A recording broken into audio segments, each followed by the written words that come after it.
আমাদের আজকের গল্পটি প্রাপ্তবয়স্কদের জন্য। মদ্যপান, ধূমপান ও মাদক সেবন স্বাস্থ্যের পক্ষে ক্ষতিকর। এই গল্পের সমস্ত চরিত্র ও ঘটনাবলী সম্পূর্ণরূপে কাল্পনিক। বাস্তবের সাথে কোনো রকম মিল থেকে থাকলে তা সম্পূর্ণই অনিচ্ছাকৃত ও কাকতালীয়।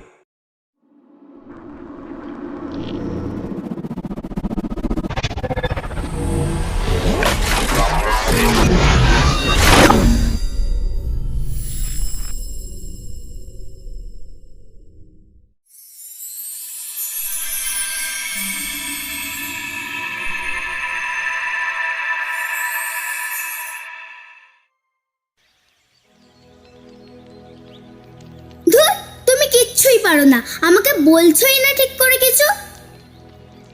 উফ, আমি তো একটা কাজ করছি, বলো রান্নাটা সেরে নি। এমনিও আজ রবিবারের দিন, কত কাজ পড়ে বলো তো। বলো না মা, বলো না, আমার ভালো লাগছে না একদম। আচ্ছা এসো দেখি আমার সাথে।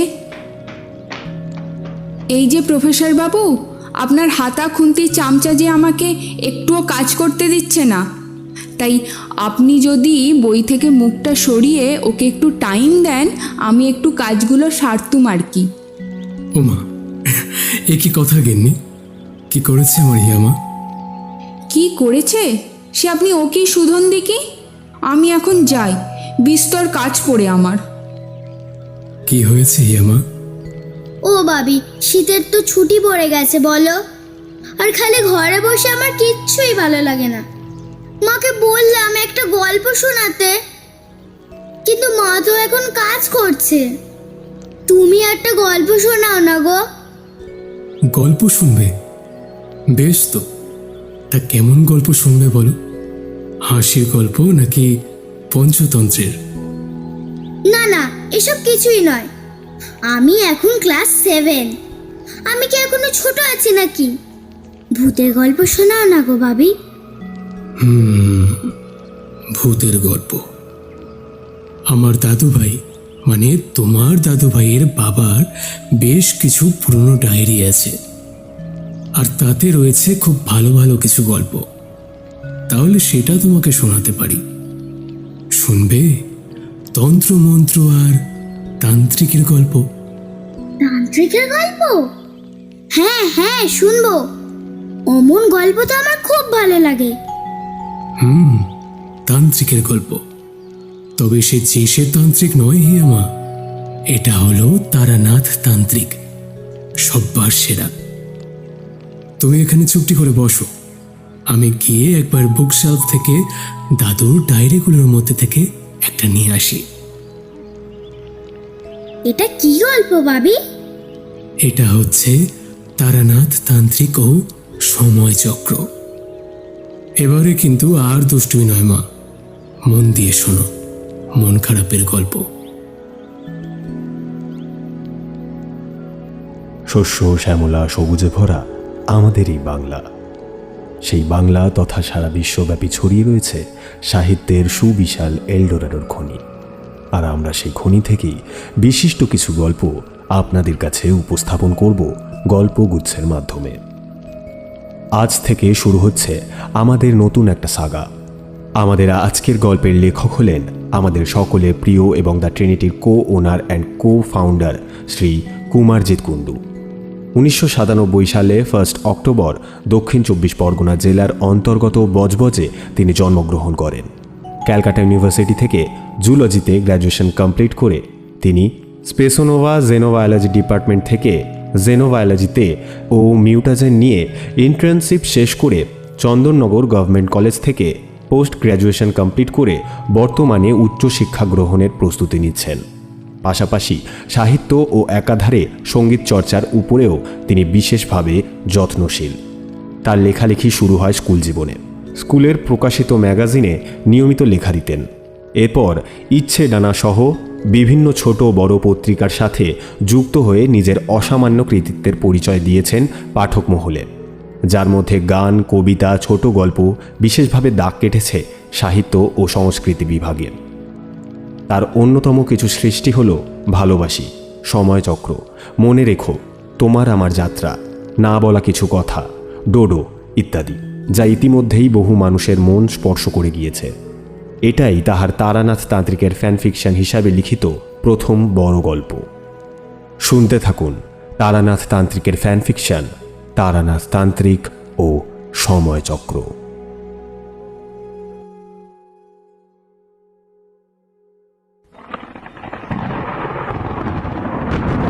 যে পরিমাণ গরম পড়েছিল তাতে করে আজ গিয়ে হয়তো একটু শান্তি মিলবে। এই ভ্যাপসা গরমটা সত্যি বলতে আর নেওয়া যাচ্ছিল না। তবে আজ বেশ মনোরম লাগছে, ফুরফুরে হাওয়া চলছে, মেঘটাও জোর করে এসেছে, যে কোনো মুহূর্তে বৃষ্টি নামলো বলে। না, আজ আর ঘরে বসে কাব্য করা নয়, তার চাইতে বরং কিশোরীকে ডেকে নিয়ে গিয়ে একবার তারানাথের কাছ থেকে ঘুরে আসি। এমন মরশুমে কিন্তু তারানাথের গল্প হলে দিনটা পুরো জমে যাবে ভায়া। ব্যাপারটা কি হলো? এ তো কিশোরীর গলা। ঘুরে তাকিয়ে দেখি কিশোরী দরজার সামনে দাঁড়িয়ে এক প্রকার হেলান দিয়ে আমার দিকে চেয়ে মিটিমিটি হাসছে। দেখে বুঝলাম তার মনটাও আজ ভীষণ প্রফুল্ল। আরে ঠাকুরপো, তুমি কখন এলে? এই তো বউঠান, সবে মাত্র ঢুকলাম। একটু বসো, আমি তোমাদের জন্য একটু শরবত করে আনি। নিশ্চয়ই বেরোবে আজ তোমরা? হ্যাঁ, আবহাওয়া তো তাই বলছে। কথাটা বলে কিশোরী হাসি মুখ করে আমার দিকে তাকাতে আমিও সম্মতি জ্ঞাপনে টুক করে মাথাটা নেড়ে দিলাম। গিন্নি আমাদের শরবতে তোড়জোড় করতে চলে গেলেন। জামা কাপড় পরে শরবত পানের ক্রিয়া সেরে বগল দাবায় ছাতা নিয়ে আমি আর কিশোরী বেরিয়ে পড়লাম। একটু এগোতেই বৃষ্টি শুরু হলো। সামনের মোড় থেকে গরম গরম সিঙাড়া আর চপ কিনে নিল কিশোরী। মঠ লেনে ঢুকে আমিও তারানাথের জন্য তার পছন্দের এক প্যাকেট পাসিং শো নিয়ে নিলাম।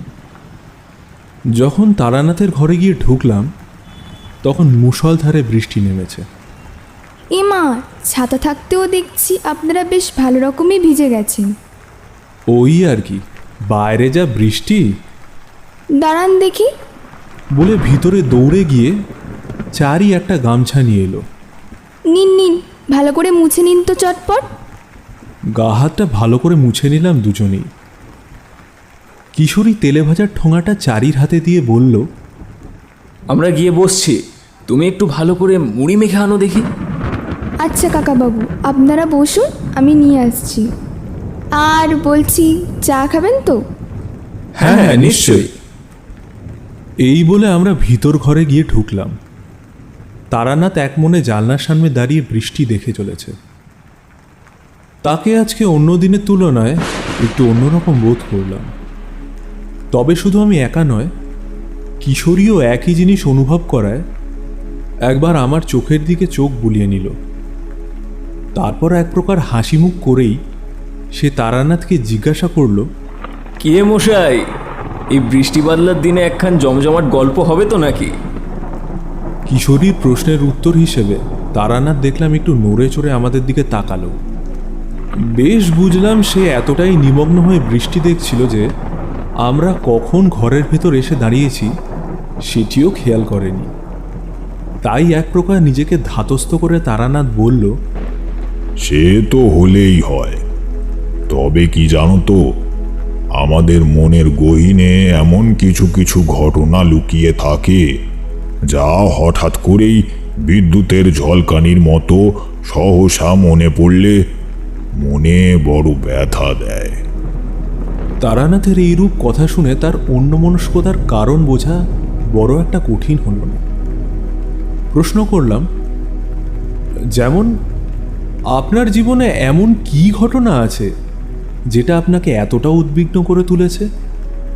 মানুষ মানুষ সত্যি বড় বিচিত্র জীব, বুঝলে তো। তা এক সময় এমন কাজ করে বসে যা সত্যি আমাদেরকে ভাবতে বাধ্য করে। এত বুদ্ধি, এত জ্ঞান, এত বিদ্যে, সবটাই কি বৃথা সেই পৈশাচিক আচরণের কাছে? এতটাই কি তুচ্ছ যা মানুষকে মান হুঁশ এই দুইয়ের থেকে বিচ্ছিন্ন করে দেয়? বেড়ে বললেন তো মশাই। আজ দেখছি আপনার কথায় আপনার দার্শনিক সত্তারও বেশ প্রস্ফুটন ঘটছে। এইবার তো আরও জানতে ইচ্ছা করছে আপনার সেই ঘটনা সম্পর্কে। কিশোরীর কথাকে সম্মতি জানিয়ে আমিও তারানাথকে তার এই ঘটনাটি আমাদেরকে বলার জন্য অনুরোধ করলাম। বেশ, তো তোমরা বসো, আমি একটু হুঁকোটা ধরাই, তারপর না হয় স্মৃতির মন্থন করে তোমাদেরকে আজ সেই ঘটনাস্থলেই নিয়ে যাওয়া যাবে। আজ বরং হুঁকোটা থাক না। এই বলে আমি পকেট থেকে আসার পথে কিনে আনা পাসিং শোয়ের প্যাকেটটা তারানাথের হাতের দিকে বাড়িয়ে দিলাম। তারানাথ হাসি মুখে সেই প্যাকেটটা থেকে একটি সিগারেট ধরাতে ধরাতে মরমর শব্দ করা তক্তপোষের ওপর গিয়ে বসল। ততক্ষণে দেখি চারি এক গামলা মুড়ি মাখিয়ে নিয়ে হাজির। নিন, এগুলো খেতে খেতে গল্প শুনুন দেখি, নয়তো মিইয়ে গেলে তখন আর খেতে ভালো লাগবে না। আর এই যে আপনাদের চা আর গরম গরম তেলে ভাজা। বলে আমাদের সামনে খাবারটা সুন্দর করে পরিবেশন করে চারি অন্য ঘরে চলে গেল। সত্যি বড়ই লক্ষ্মীমন্তর মেয়েটা, বড়ই পরিপাটি। এমন একটি সন্তান যেন ঈশ্বর সব পিতামাতাকেই প্রদান করুক। গামলা থেকে এক মুঠো মুড়ি মুখে পড়ে কিশোরী তারানাথকে বলল, কই নিন নিন, আপনার গল্পটা বলতে শুরু করুন, আর যে তর্স হয়েছে না মশাই। আমিও গরম চায়ে চুমুক দিয়ে কিশোরীর কথায় সায় দিয়ে বললাম, আজ আপনার কথা শুনে যে গল্পর বা ঘটনার সাক্ষী আমরা হতে চলেছি বলে মন বলছে, সেটা শোনার জন্য সত্যি বলতে আমিও আর অপেক্ষা করে থাকতে পারছি না। বেশ। তারানাথ পাসিং শোয়ে একটা বড় টান দিয়ে বেশ কিছুক্ষণ চুপ থাকার পরে বলতে শুরু করলো। জীবনের প্রথম দিকে আমার পথ চলা যে ভবঘুরে হিসাবেই কেটেছে সে তো তোমরা জানোই। এই রকমই এই গ্রাম সেই গ্রাম ঘুরে চলেছি। শীতের সময়, তাই সকালে হাঁটতে বড় একটা কষ্ট হয় না। যতটা হাঁটা যায় একেবারে ততটাই চেষ্টা করি। তারপর দুপুরে কোথাও ছায়া দেখে ঝোলায় যা খাবার থাকে সেই খেয়ে একটু জিরিয়ে নিয়ে আবার পথ চলা। সেইবার পোড়ামুড়ি নামক এক শ্মশান কালীবাড়িতে বেশ কিছুদিন রাত্রি যাপন করার পর আবার নতুন কিছু অভিজ্ঞতার সন্ধানে আমি পথ চলতে শুরু করে দিয়েছিলাম। পথ চলতে চলতে একটা গাঁয়ে এসে উপস্থিত হলাম। বেশ সুন্দর গ্রামটা, চারিদিক সবুজে ভরা। এখন তো আর সেই রকম সবুজ এই শহরে তো দূর, এখনকার গ্রাম বাংলার বুকেও চট করে দেখতে পাওয়া ভারী মুশকিল। যাকগে, এতদিন পর এমন একটা মনোরম স্থানে এসে মনটা বেশ প্রফুল্লিত হয়ে উঠল আমার। কেননা পোড়ামুড়িতে যে ঘটনা ঘটেছিল তার রেশ এত সহজে যাবার ছিল না। ওই রকম নারকীয় অভিজ্ঞতা খুব কমই ঘটেছে আমার জীবনে। কিন্তু আসন্ন ভবিষ্যতে আরও এক ভয়ঙ্কর কিছু অপেক্ষা করে আছে, তা আমি সেই মুহূর্তে উপলব্ধি করতে পারিনি। যাই হোক, পোড়ামুড়ির কাহিনী না হয় অন্য কোনো একদিন বলবো ক্ষণে। কেননা আজ আমার মনটা যে কারণে ব্যাকুল হয়ে আছে সেটা বলা বেশি প্রয়োজন। চারিদিকে পরিবেশের সৌন্দর্যতা উপভোগ করতে করতে আমি গ্রামের পাশ দিয়ে তীরতিরিয়ে বয়ে চলা কোন এক নাম না জানা ছোট্ট নদীর পাড় ধরে এগিয়ে চললাম। বেশ অনেকটা ভিতরে আসার পর একটা বট গাছ দেখতে পেলাম। সামনে একটা স্নানের ঘাটও চোখে পড়ল। ঠিক করলাম সেইখানেই বসে ঝুলিতে থাকা মুড়ি বাতাসা দিয়ে মধ্যাহ্ন ভোজটা সেরে নেব। অতঃপর সামনে থাকা নদীর ঘাটে নেমে ভালো করে মুখ হাত পা ধুয়ে এসে বসলাম বট গাছের ছায়ায়।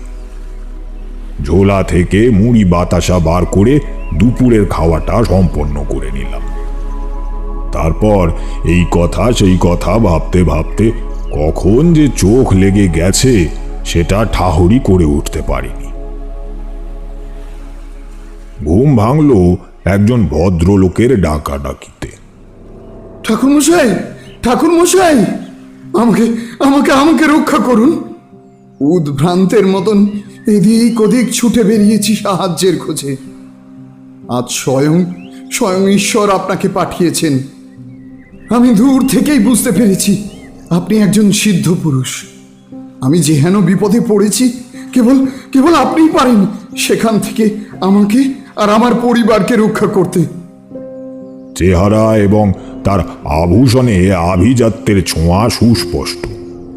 কম্পিত গলার স্বর এবং তার ললাট ও চিবুক ভিজিয়ে তোলা ঘামের জলবিন্দু দেখে বুঝলাম লোকটি বহু দূর থেকে হয়তো পায়ে হেঁটেই এসেছে, আর কোনো কারণে ভীষণ ভয় এবং চিন্তার করাল থাবা তাকে গ্রাস করে আছে। আমি নিজের ঘুমের ঘোরটা একটু কাটিয়ে ধীরে ধীরে বললাম, বিপদ? কি বিপদ? আমাদের পরিবারের ওপর কোনো কালো ছায়া ভর করেছে বাবা ঠাকুর। নানা রকম অত্যাশ্চর্য ঘটনা ঘটে চলেছে দিনে দুপুরে। এখন মা আর আমি আছি কেবলমাত্র।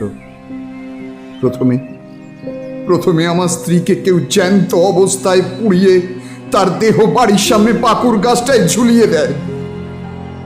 সে যে কি বিভৎস দৃশ্য আমি আপনাকে ভাষায় বোঝাতে পারবো না বাবা ঠাকুর।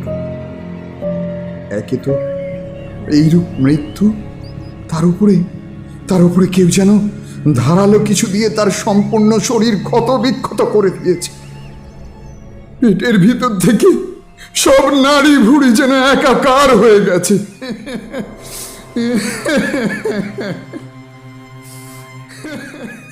এত দূর বলে লোকটা হাউ মাউ করে কেঁদে উঠল। আমি এবারে একটু ভালো করে উঠে বসে তার কাঁধে হাত দিয়ে বললাম, ধীর হও তুমি, ভেঙে পড়লে চলবে। খুলে বলো আমাকে সব, তবেই না আমি এই সমস্ত ঘটনার প্রতিকার বার করতে পারব। চোখের জলটা যেন বাঁধ মানতে চাইছে না, তবুও যেন অতি কষ্টে নিজেকে একটু শান্ত করে সে আবার বলতে শুরু করলো। এই ঘটনার একদিনও হয়নি বাবা ঠাকুর। তারপরেই আমার একমাত্র চোখের মণি, আমার কন্যা কুসুম, তারও মৃতদেহ দেখতে হলো আমাকে। আমাদের বাড়ির চাকর হরি বাজার করতে গিয়েছিল। আমাদের সদর দরজাটা বেশ বড় জানেন। সেখান থেকে হরির একটা তীক্ষ্ণ চিৎকার শুনতে পেয়ে সঙ্গে সঙ্গে আমি ও বাবা দুজনেই ছুটে গেলাম। কিন্তু ততক্ষণে সব শেষ। চোখের সামনে বাজারের ব্যাগটা থেকে আনা জিনিসগুলো চারিদিকে এলোমেলোভাবে ছড়িয়ে ছিটিয়ে রয়েছে। তার আরো আশেপাশে হরির নিথর জ্বলন্ত দেহ। যদিও এবার আর তাকে কেউ গলায় দড়ি দিয়ে ঝুলিয়ে যায়নি, তবে একইভাবে হরির সারা শরীর ক্ষত বিক্ষতের দাগ। বেশ কিছুদিন আগে ভোরে পুজোর ফুল তুলতে গিয়ে বাবা আর ফিরে আসছেন না বলে চারিদিকে খুঁজতে খুঁজতে দেখি বাবার রক্তাক্ত দেহটা আসছে। সেই ছোট্ট থেকে যে মানুষটা কোলে পিঠে করে আমাকে মানুষ করলো, তাকে যে এইভাবে চলে যেতে দেখব সেটা কখনো ভাবিনি।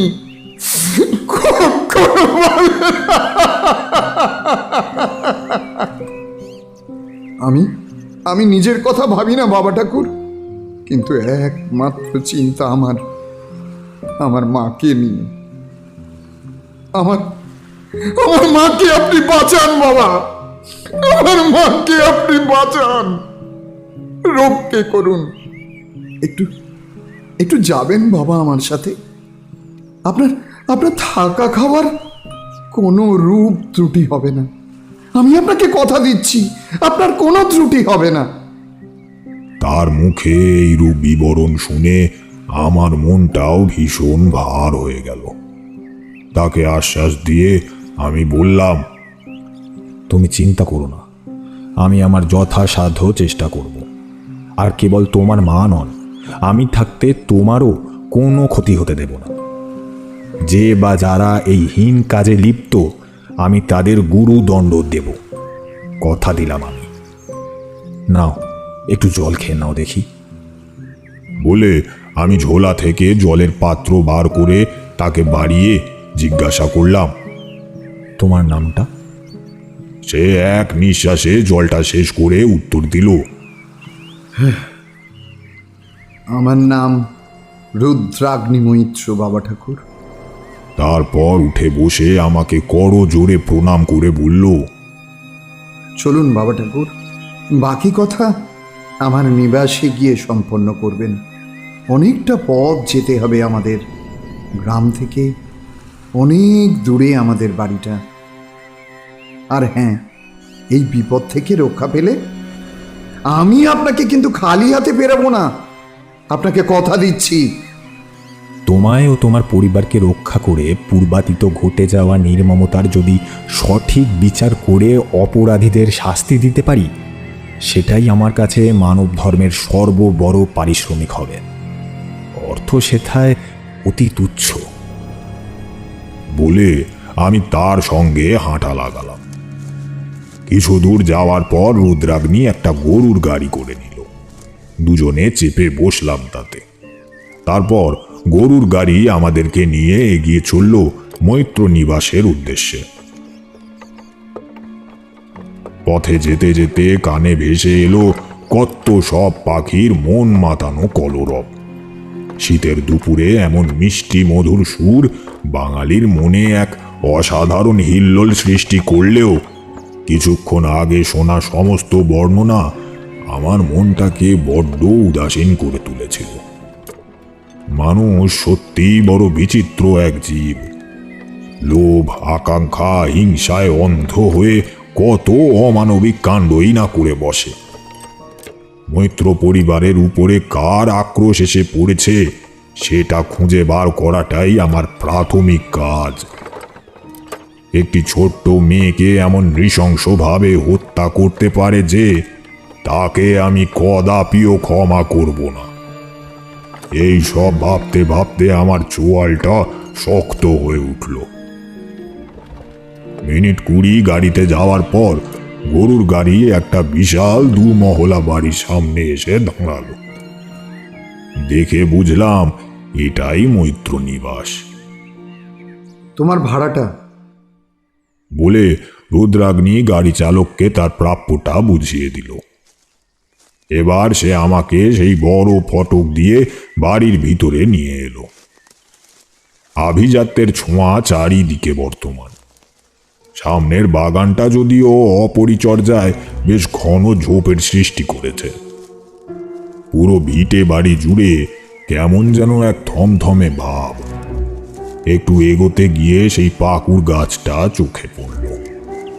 ওই সংলগ্ন বাতাসটা কেমন যেন গুমট বেঁধে আছে, তাও খুব ভালো রকমই টের পেলাম। দালানের লম্বা লম্বা থামগুলো পেরিয়ে ঘরের চৌকাঠে পা রাখতেই আমার নাকে ভেসে এলো এক অদ্ভুত গন্ধ।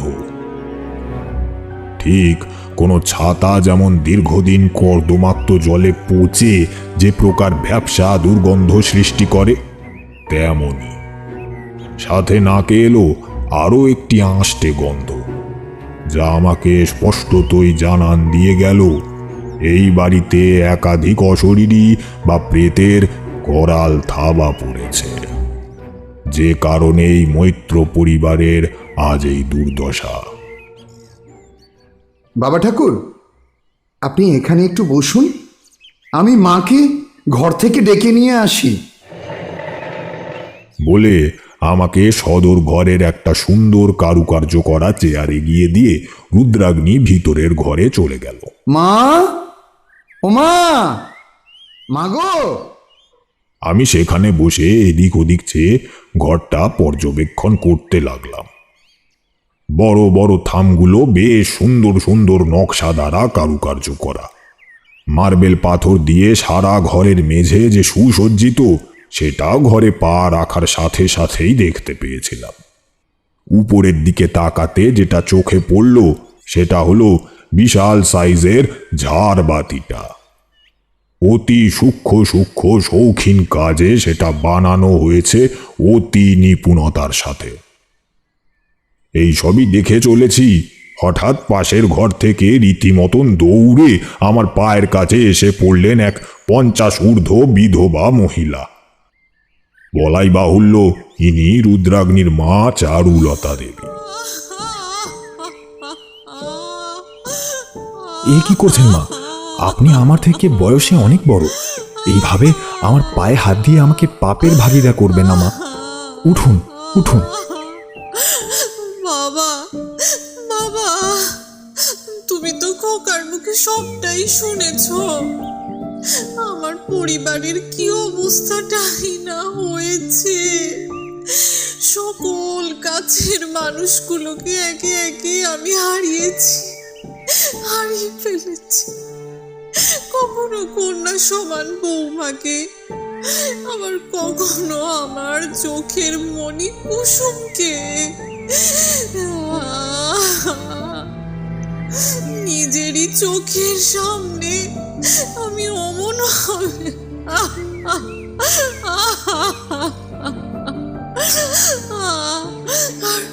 আর সবশেষে নিজের স্বামীকেও হারিয়ে আজ এই বিধবা বেশে ব্যথা যে আমাকে শেষ করে দিচ্ছে বাবা, শেষ করে দিচ্ছে।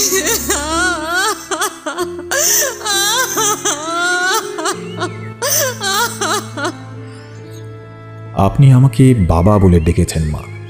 আমি আপনার সন্তান সম, আর একজন সন্তান হয়ে তার মায়ের চোখের জল সহ্য করা যে কল্পনারও অতীত। দেখি চোখটা মুছুন দেখি।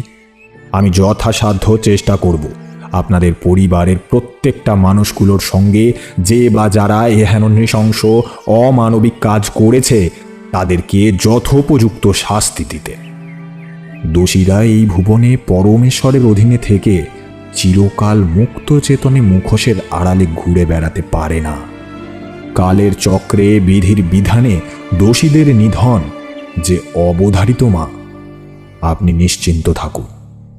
মুখের কথা আমার শেষও হয়নি, ইতিমধ্যেই আমারও চারুলতা দেবীর দিকে সব এগিয়ে ছুটে আসে রুদ্রাগ্নি। ঠাকুরমশাই! এক ধাক্কায় ফেলে দেয় আমাদের। আমি কিছু বুঝে ওঠার আগেই সেই ঝাড়বাতিটা খুলে এসে পড়ে দালানের মেঝের ঠিক মাঝ বরাবর। রুদ্রাগ্নি সঠিক সময় এসে ধাক্কা না দিলে এই ঝাড়বাতিটাই নিমেষে শেষ করে দিত আমার ও চারুলতা দেবীর প্রাণটা। ঘটনার রেস থেকে নিজেদেরকে ধাতস্থ করে উঠিনি এমন সময় পুরো মৈত্র নিবাস কাঁপিয়ে ভেসে আসে এক তীক্ষ্ণ হিসিসানি কণ্ঠস্বর। আর কতদিন বাঁচবি? আর কতদিন? আমি তোদের সকলকে শেষ করে দেব। কেউ বাঁচবি না, সব কটা মরবি, সব কটাই।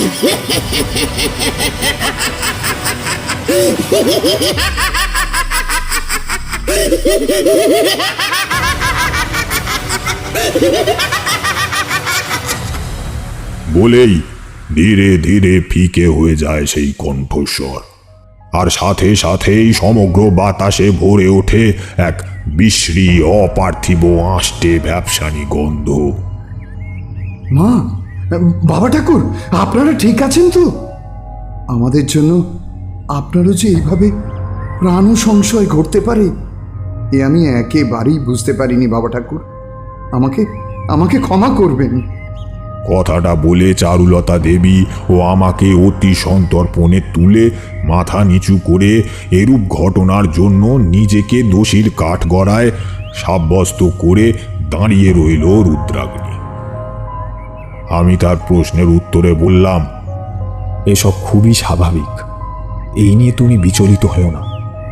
এর আগে কখনো এইরকম ঘটনা ঘটেছে বা এইরূপ কণ্ঠস্বর কি আগে কখনো শোনা গিয়েছে? আমি আপনাকে প্রথমেই বলেছিলাম না, আমাদের বাড়িতে এখন করে নানা রকমের অত্যাশ্চর্য ঘটনা ঘটছে। তবে এই রকম কখনো কারুর গলা আগে শুনতে পাইনি বাবা ঠাকুর। হঠাৎ করে কখনো দরজা কপাট খুলে গিয়েছে, বাড়ির প্রত্যেকটি জানলা একসাথে প্রবল বাতাসের জেরে জোরে জোরে খোলা বন্ধ হয়েছে। ঘরের আসবাবপত্র বা বাসনকোসন অকারণে তার নির্দিষ্ট স্থানচ্যুত হয়েছে। কখনো কখনো বা আবার পড়ে গিয়ে ভেঙে চুড়ে অনর্থের সৃষ্টি করেছে। এই রকমই কিছু ঘটনা ঘটেছে এই যা। এছাড়া আজকের মতন এত অদ্ভুতরে কিছু ঘটনা ঘটেনি।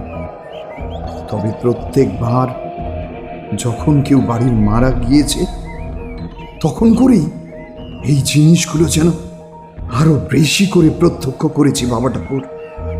বেশ, বুঝলাম। তবে আজ দিনটা আমাদের খুব সচেতন থাকতে হবে। তার আগে আমি এই বাড়িটা খুব ভালো করে একবার দেখে নিতে চাই, বুঝলে? বেশ, নিশ্চয়ই তো। বলে আমার কথায় সায় দিয়ে উঠল রুদ্রাগ্নি। কিন্তু তৎক্ষণাৎ চারুলতা দেবী আমাদের বাঁধার সুরে বললেন, সে না হয় হবে ক্ষণে বাবা, তার আগে তুমি হাত মুখ ধুয়ে এই অভাগীর ঘরের কিছু খাবার মুখে তোলো, তারপর না হয় তোমার যা করণীয় তুমি করো। খোকা, তুই বরং আমাদের কলতলাটা একটু দেখিয়ে দে। যাও বাবা, তুমি খোকার সাথে গিয়ে হাত মুখখানি ধুয়ে এসো। আমি চারুলতা দেবীর কথায় সম্মত হয়ে রুদ্রাগ্নির পিছু নিলাম। তারপর হাত মুখ ধুয়ে ওনাদের খাবার ঘরে গিয়ে উপস্থিত হলাম। গিয়ে দেখি সে এক ইলাহি বন্দোবস্ত। বাড়িতে কেবল দুটি মানুষ থাকলেও খাবারের ত্রুটি এক বিন্দুও হয়নি।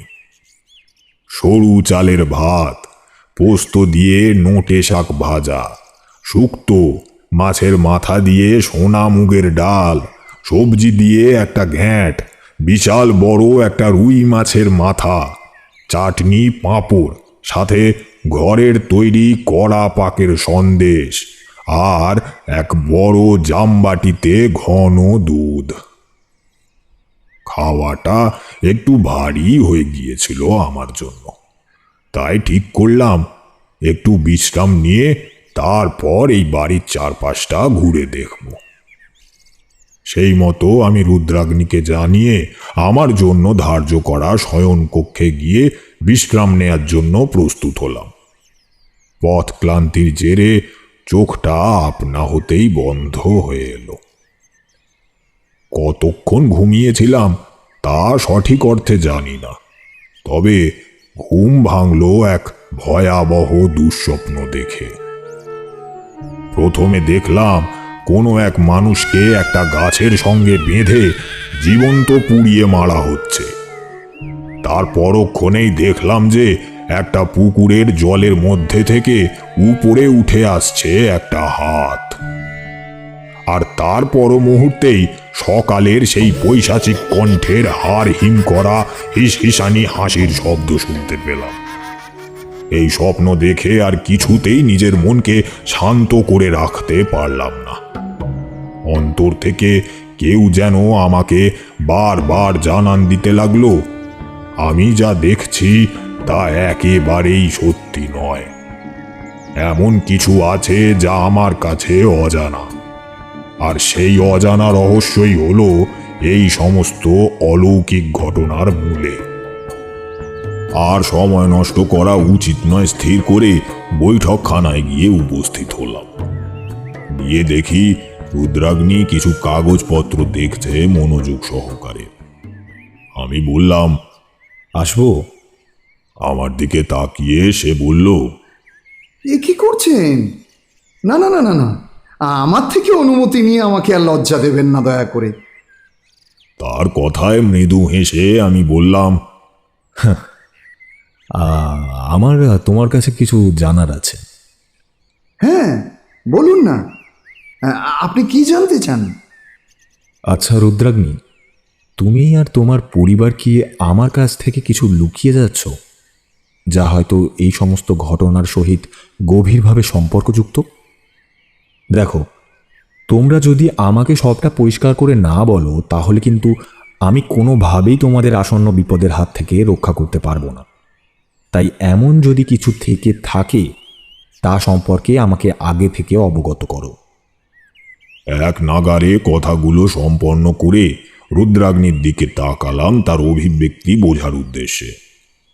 সে কেবল কৌতূহলী দৃষ্টিতে আমার দিকে চেয়ে বলল, এ আপনি কি বলছেন বাবা ঠাকুর?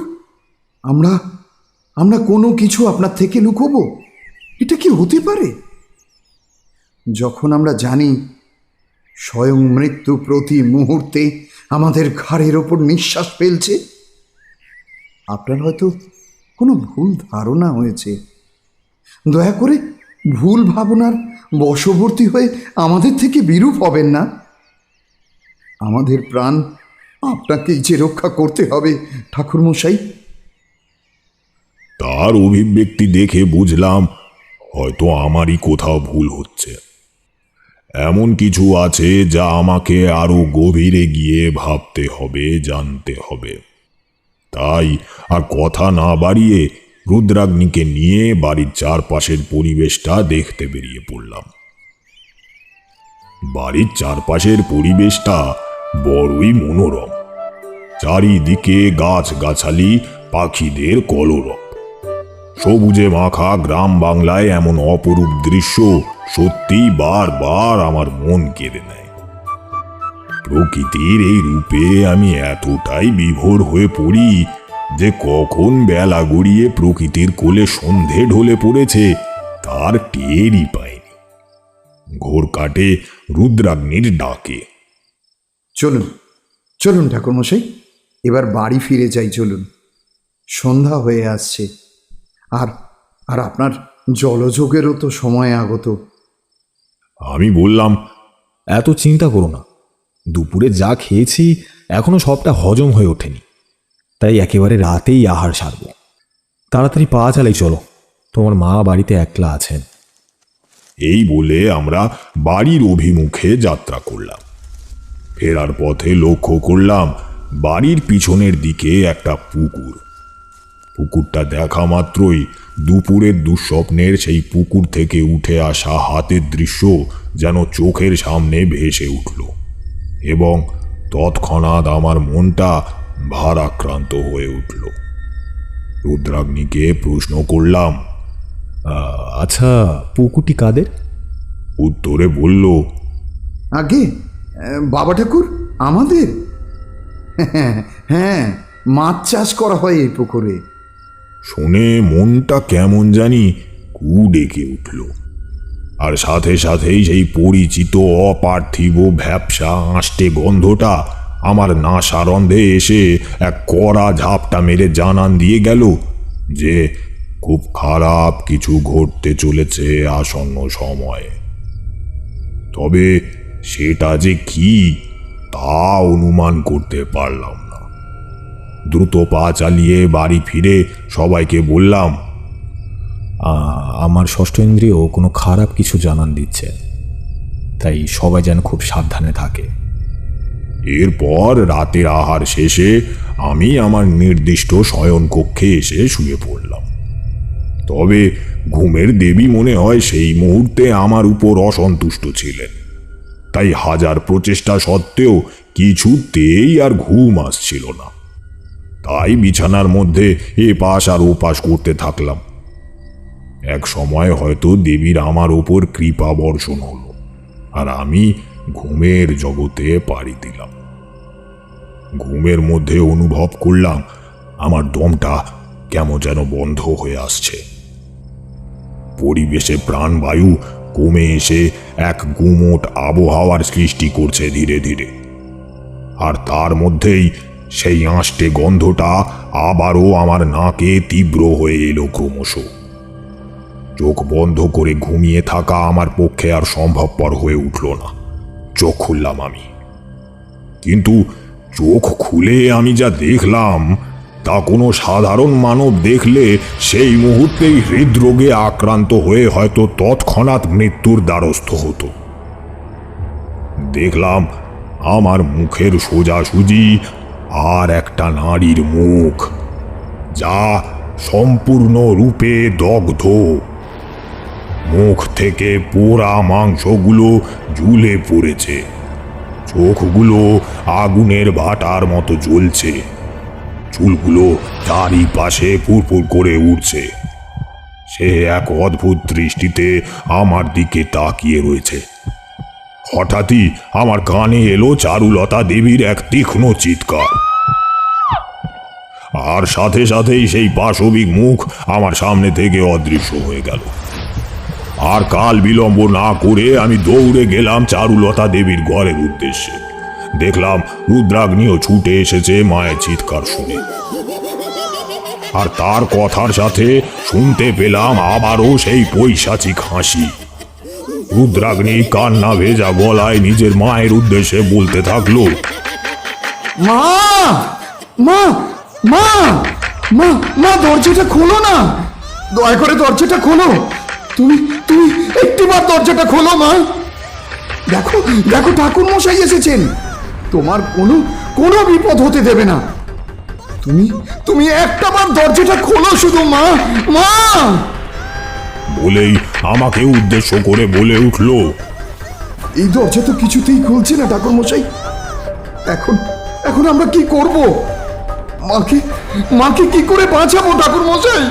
দয়া করে আপনি কিছু একটা করুন, দয়া করে কিছু একটা করুন ঠাকুর মশাই, দয়া করে কিছু একটা করুন।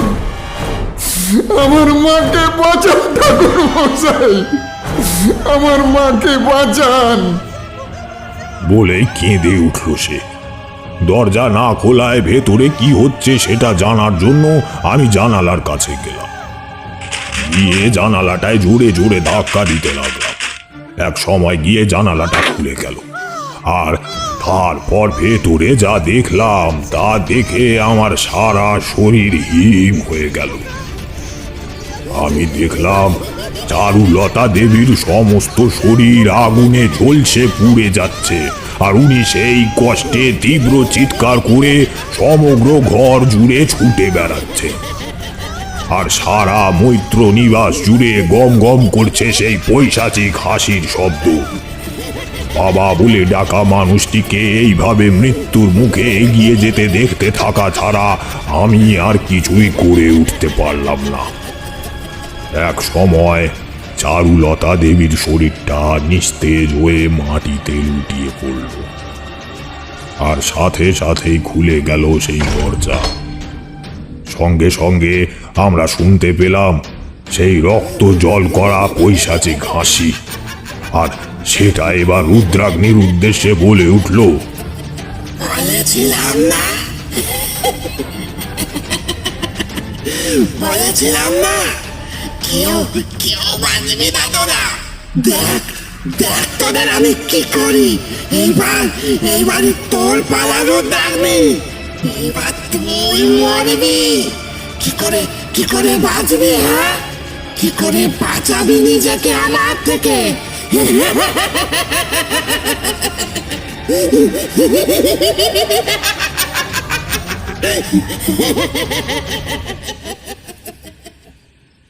সেই পৈশাচিক বাণীকে উপেক্ষা করে প্রথমে রুদ্রাগ্নি এবং তাকে অনুসরণ করে আমি ঘরের মধ্যে ঢুকলাম।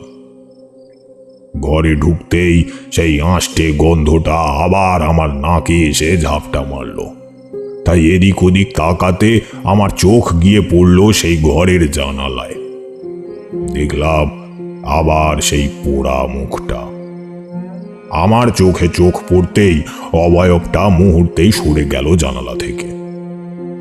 এরপর আমি লক্ষ্য করলাম মেঝেতে কোনো ছোট্ট শিশুর জল পায়ের ছাপ সারা ঘর ময় জুড়ে বিরাজ করছে। এই সমস্ত ঘটনার কারণ বা উৎস নির্ধারণ করতে না পারলেও আমি অনুভব করতে পারলাম যে এখানে আরো খারাপ কিছু অভিজ্ঞতার সম্মুখীন হওয়া আমার বাকি আছে। রুদ্রাগ্নি তখনও তার মায়ের মৃতদেহের পাশে বসে এক নাগারে কেঁদে চলেছে। রুদ্রাগ্নির উদ্দেশ্যে বলে উঠলাম, নিজেকে সামলাও, আমাদের এখন অনেক লড়াই করতে হবে। মৃতদেহটাকে এবার সৎকার করা প্রয়োজন। যেহেতু উনি আগুনে পুড়ে প্রাণত্যাগ করেছেন, তাই পুনরায় ওনাকে অগ্নিদগ্ধ না করে চলো গিয়ে ওনার মৃতদেহটিকে পাশের গঙ্গায় ভাসিয়ে দিয়ে আসি। ওনার আত্মা শান্তি পাবে তাতে। আমার কথায় সম্মত হয়ে আমরা আমি আর রুদ্রাগ্নি চারুলতা দেবীর মৃতদেহটা বাড়ির পাশের গঙ্গায় গিয়ে সৎকার করে আসি। সব কাজ মিটিয়ে বাড়ি ফিরতে বেশ ভালোই রাত হয়ে যায়, প্রায় মধ্যরাত। তখনও রুদ্রাগ্নি মায়ের মৃত্যু শোকে বিলাপ করে চলেছে। যেহেতু পরের আঘাত রুদ্রাগ্নির উপরেই আসতে চলেছে, তাই আমি রুদ্রাগ্নিকে আমার সাথে একই ঘরে শোবার জন্য আদেশ করি। রুদ্রাগ্নি আমার আদেশ মতো আমার ঘরে আমার সাথে শোবার জন্য রাজি হয়ে যায়। তবে সর্বপ্রথমে ঘরটিকে ভালো করে শাহিগ্রা গণ্ডি দ্বারা বেঁধে দিই আমি, যা আমি ইতিপূর্বে পোড়ামুড়িতে আচার্য বশিষ্ঠের কাছে শিখেছিলাম অপশক্তিকে প্রতিহত করতে। ওম ত্রদাহি বিষ্মিং সর্বমঙ্গলে শাহিগ্রা ভ্রুভ্রুবন্তু মৃত্যুঞ্জয়া অপ্রিশক্তিম ভীষ্মিতম। তার সঙ্গে খুব ভালোভাবে গাত্রবন্ধন করে নিই দুজনে, যাতে কোনো অশরীরী অপশক্তি আমার আর রুদ্রাগ্নির কোনো প্রকার ক্ষতি সাধন করতে না পারে। এমতাবস্থায় আমাদের খুব সন্তর্পণে পা ফেলতে হবে। পথ ক্লান্তির জেরে বিছানায় পিঠ রাখার সাথে সাথে রুদ্রাগ্নি গভীর ঘুমে আচ্ছন্ন হয়ে পড়ল। আমিও শুয়ে পড়লাম। ঘুমের মধ্যে আমার আবারও সেই রকম দম বন্ধকর অস্বস্তি হতে থাকলো। তবে এইবারে না উঠে চোখ বন্ধ করে এক নিষ্ঠে ইষ্টনাম জপ করে ঘুমানোর চেষ্টা করলাম। কিছুক্ষণের মধ্যে ঘুমিয়েও পড়লাম। তবে ঘুমের মধ্যে আবারও এক স্বপ্ন দেখলাম। তবে এইবারে একটু ভিন্ন। দেখলাম একটি পুকুর, আর সেই পুকুরে ভাসছে দুটি মৃতদেহ, আর সাথে সাথে ভেসে এলো একটা ফ্যাস ফ্যাসে কণ্ঠস্বর। কেউ যেন আমাকে বলছে, জানতে চাও কি হচ্ছে এখানে? তবে এসো আমার কাছে। এই পুকুরি দিতে পারে তোমাকে সব প্রশ্নের উত্তর। বলেই আবার সেই হাসি। ঘুমটা ভেঙে গেল আমার। বিছানায় উঠে বসার সাথে সাথেই আমার চোখ গিয়ে পড়ল বাইরের জানালার দিকে।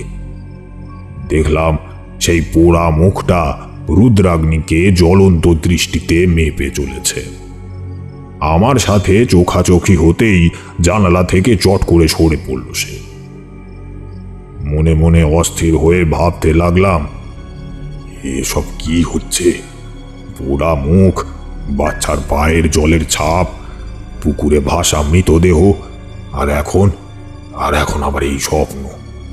তৎক্ষণাৎ বিদ্যুৎ বেগে মাথার মধ্যে খেলে গেল, আরে স্বপ্নে যে পুকুরটা আমি দেখেছি সেটা তো আজই বিকেলে আমি এই বাড়ির পিছনে দেখলাম।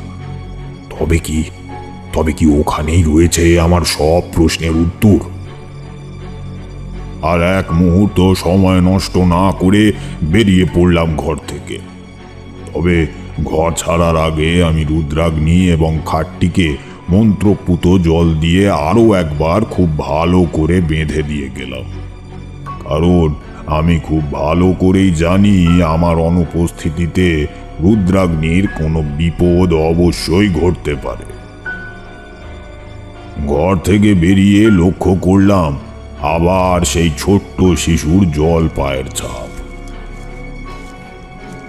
আমি সেই ছাপ অনুসরণ করে এগিয়ে চললাম, আর অবশেষে এসে পৌঁছলাম বাড়ির পিছনে থাকা সেই পুকুরটির পাড়ে। পুকুর পাড়ে পৌঁছে চারিদিক ভালো করে দেখতে লাগলাম, কিন্তু কোথাও কিছু দেখতে পেলাম না। তাই নিরাশ হয়ে বাড়ির উদ্দেশ্যে ফিরবো মনস্থির করে হাঁটা লাগাতে যাব, ঠিক তখনই শুনতে পেলাম এক তোলপাড় করা জলের শব্দ। পেছনে ঘুরে তাকিয়ে দেখি পুকুরের জলে যেন রীতিমতন ভূমিকম্প শুরু হয়েছে। কিছুক্ষণ হতভম্বের ন্যায় পুকুরের পাড়ে দাঁড়িয়ে রইলাম। তারপর পরিলক্ষণ করলাম পুকুর থেকে কিছু যেন একটা সাদা ধোঁয়ার মতো উপরের দিকে উঠে আসছে ধীরে ধীরে। কিছুক্ষণ পর সেই ধোঁয়া ভালো করে লক্ষ্য করে দেখলাম একটা অবয়বে পরিণত হয়েছে। কি বিভৎস তার রূপ!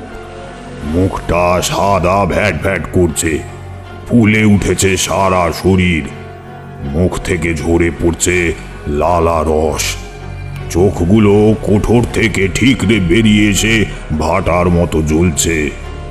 গলার কাছে কেমন একটা কালো ডোরা কাটার দাগ। সারা গা থেকে পচা গলা মাংস ঝুলে খসে খসে মাটিতে পড়ছে। দু হাতে জড়িয়ে আছে লোহার তৈরি শিকলের বেড়ি। আমি প্রশ্ন করলাম, কে তুমি? কি চাও তুমি? আমার প্রশ্নে সেই পিশাচিনী হেসে উঠল।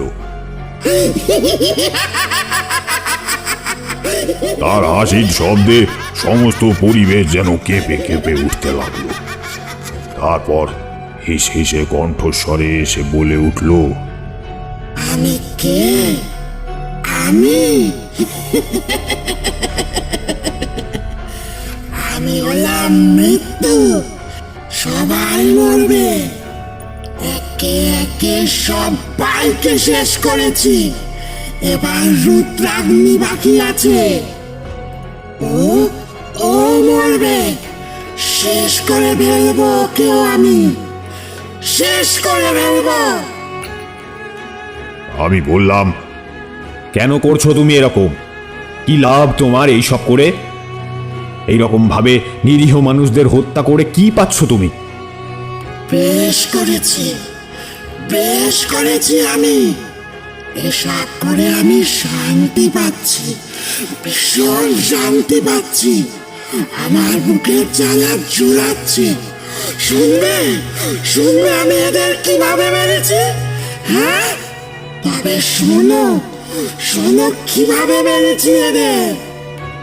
ওই হরে, ওদের বাড়ির চাকর, ওকেও আমি চারুলতার মতো জীবন্ত পুড়িয়েছি যখন ও বাজার নিয়ে বাড়ি ফিরছিল।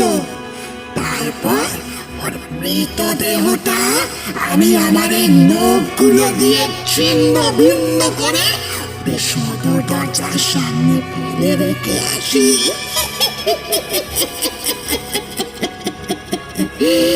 তারপর ওই রুদ্রাগ্নির বাবা যখন বাগানে ফুল তুলতে গিয়েছিল, তখন আমি পেছন থেকে গলায় এই শিকল পাকিয়ে কথা বন দিয়ে টেনে হিজড়ে নিয়ে এসেছি। তারপর সারা শরীরে আমি নখ দিয়ে কত বিক্ষত করে তুলেছি। আমি এমন ভাবে শক্ত করে গলায় শিকলটা পেঁচিয়েছি যে এত যন্ত্রণা সহ্য করার সময় মুক্তি একটু স্বরও যাতে ও পার না করতে পারে। অবস্থায় ওকে আমি ধরে জলে চুবিয়ে দগদে শেষ করেছি। এইভাবে এক এক করে আমি এই পরিবারের সব কথাকে শেষ করেছি। আর এইবার ওই রুদ্রাগ্নির পালা, ওকেও আমি দগদে শেষ করব। কেউ বাঁচাতে পারবে না, কেউ না, তুমিও না।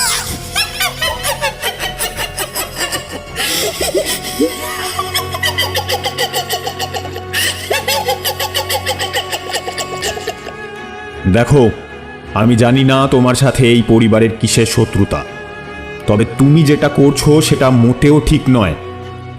তোমাকে আমি কথা দিচ্ছি যে এই অতৃপ্ত আত্মা থেকে আমি তোমায় মুক্ত করব। তুমি এই নরকের জীবন থেকে মুক্তি পাবে, শান্তি পাবে। দয়া করে অন্তত এই নিরীহ মানুষটিকে রেহাই দাও। নিরিয়া, কে নিরিয়া? ওই রুদ্রাগ্নি। ও একটা নরপিশাচ। ওকে আমি কিছুতেই চাইবো না। ওর মৃত্যু আমারই হাতে। আর কি বললে তুমি? শুধু আমাকে মুক্ত করবে? শুধুমাত্র আমাকে? বেশ, তবে কাল রাতে এসো তুমি পুকুর পাড়ে। আমিও আসব। তুমিও জানতে পারবে সব সত্যিটা।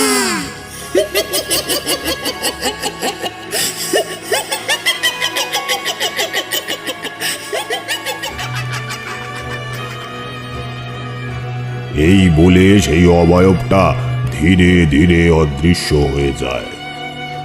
ঘরে ফিরে এসে দেখি রুদ্রাগ্নিও অক্ষত চিত্তে ঘুমিয়ে রয়েছে। আমিও নিজের জায়গায় শুয়ে পড়ি। পরের দিন সকালে উঠে আমি রুদ্রাগ্নিকে গতকাল রাতের কোনো কথাই জানালাম না। শুধু বললাম, আজ রাতে আমি পুজোয় বসবো, তার জন্য আমার কিছু জিনিসের প্রয়োজন, সেইগুলো তোমাকে আমায় জোগাড় করে এনে দিতে হবে। আর শোনো, আজ রাতে পুজোয় তোমাকেও আমার সাথে বসতে হবে, তাই নিজেকে শাস্ত্রীয় মতে শুদ্ধ রেখো এবং শুদ্ধ পোশাক পরিধান করো। রুদ্রাগ্নি আমার কথার উত্তরে বলে উঠল, যথা আজ্ঞা ঠাকুরমশাই, আপনি যা চাইবেন তাই হবে। বলে পুজোর উপকরণ জোগাড় করতে বেরিয়ে পড়ল সে। রাতে যথা সময়ে আমরা ওই পুকুর পাড়ে গিয়ে উপস্থিত হলাম। রুদ্রাগ্নি প্রশ্ন করল, এই পুকুর পাড়ে আপনি কি করতে চলেছেন ঠাকুরমশাই? এত প্রশ্ন করবে না, যা হবে তোমার চোখের সামনেই ঘটবে, ধৈর্য ধরো। তারপর আমি পুজোয় বসলাম। তবে তার আগে আমি রুদ্রাগ্নির চারিদিকে একটা শাহিগ্রা গণ্ডি কেটে দিলাম আর বললাম, যাই হয়ে যাক, তুমি এই গণ্ডির বাইরে কিছুতেই আসবে না। বাইরে এলেই কিন্তু তোমার নিশ্চিত মৃত্যু। আমার কথায় রুদ্রাগ্নি সম্মতিসূচক মাথা নাড়ল। তারপর আমিও পুজোয় বসে ক্রিয়াদি শুরু করলাম। যজ্ঞ কিছুটা হবার পর আমি দেখলাম গতকালের ন্যায় পুকুরের সমগ্র জলরাশি তোলপাড় করে সেই বীভৎস অবয়বটি পুকুরের জল থেকে উপরে উঠে আসছে। তার সেই বীভৎসতা দেখে রুদ্রাগ্নি ভয়ে চিৎকার করে উঠল, ঠাকুরমশাই, রক্ষে করুন, রক্ষে করুন ঠাকুরমশাই, রক্ষে করুন ঠাকুরমশাই। বিচলিত হও না, যাই হয়ে যাক না কেন, ওই গণ্ডি থেকে তুমি বেরোবে না। অতঃপর সেই অবয়বটি সামনে এগিয়ে আসতে তাকে বললাম, বলো, তুমি কি বলতে চাও? লক্ষ্য করলাম আমাকে প্রত্যুত্তরে কিছু বলার আগে সেই অবয়বটি ধীরে ধীরে নিজের রূপ পরিবর্তন করতে শুরু করেছে। এবার সে একটা 10 বছরের কন্যার রূপ ধারণ করল, যা দেখে আমি বিলক্ষণ অনুধাবন করতে পারলাম কেন সারা বাড়ি জুড়ে সর্বত্র ছোট্ট শিশুর জল পায়ের ছাপ আমি পরিলক্ষিত করেছি। তবে একটি ব্যাপারে ভাবতে ভীষণ পরিমাণ অবাক হয়ে গেলাম আমি। একটা 10 বছরের বাচ্চার এত কিসের রাগ থাকতে পারে ওই পরিবারের ওপর, যে ওই পরিবারকে নিঃশেষ করার জন্য এইভাবে মরিয়া হয়ে উঠেছে। আমি রুদ্রাগ্নির দিকে তাকালাম, দেখলাম সে মেয়েটিকে দেখে একেবারে হতবাক হয়ে গেছে।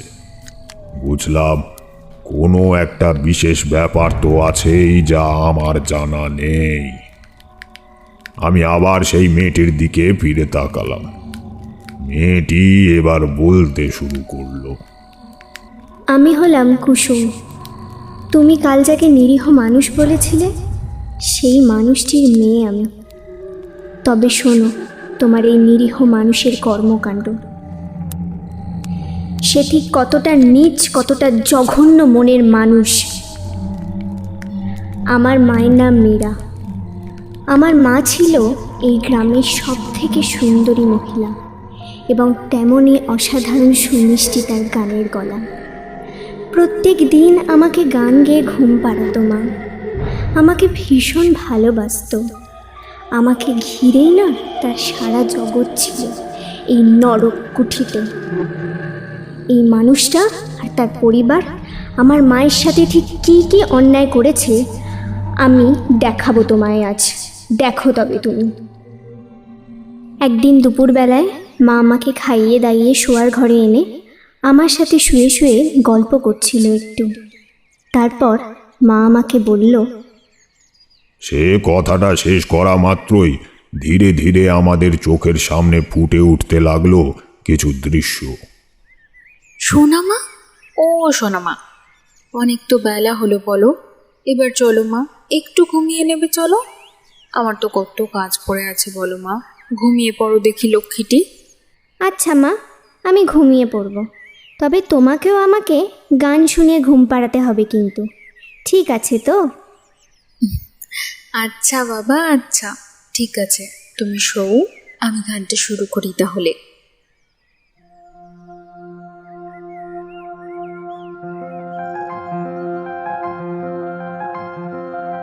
চাঁদের কণা তুই আমার, চাঁদের দেশে বাড়ি, হৃদ মাঝারে রাজকন্যা আমার মনের পরে। ছোট্ট তো পাই তুই জিয়ে জীবনে, মুছে গেল দুঃখ পাচ্ছি তোকে আমি ঘিরে।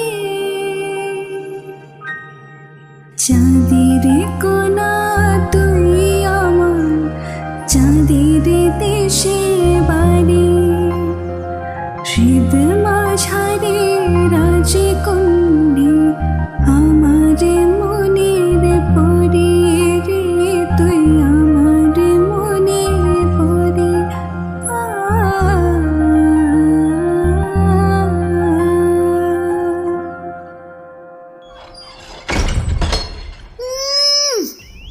মরণ, ঢং দেখে আর পারি নে বাবা। মেয়েকে ঢং করে আবার গান শোনানো হচ্ছে। তা বলি এটো বাসনগুলো কে ধোবে শুনি? কটা ঝি রেখে গেছে তোর বাপ মা এখানে? যা এক্ষুনি গিয়ে বাসনগুলো মাছ দেখিনি। বসে বসে গান করছে, মরণ। এই তো মা, যাচ্ছি। কুসুমকে একটু চট করে ঘুম পাড়িয়ে দিয়েই আমি গিয়ে সব বাসনগুলো ধুয়ে ফেলছি। দেখছিস খোকা, তোর বউয়ের মুখে কত চোপা, আমার মুখের ওপর আবার কথা বলছে। এত সাহস ওই শয়তানির! শয়তানি? মাগি, তোর এত দিমাগ? তুই আমার মায়ের মুখের ওপরে কথা বলিস? সুন্দর বলে অহংকারে মাটিতে পা পড়ে না, তাই না? তাই না? এই সুন্দর মুখের আমি কি হাল করি দেখ। খালি এইবার আজ আজ তোকে আমি মেরেই ফেলবো। এই বলে বাবা মাকে চুলের মুঠি ধরে খুব মারলো। পিতলের গ্লাস দিয়ে মেরে মায়ের মাথাটাও ফাটিয়ে দিল। মায়ের সারা গায়ে কালশিটে দাগ পড়ে গেল, সারা শরীরে নখের আঁচড় আর সাথে বিভৎস অত্যাচারের চিহ্ন ফুটে উঠল।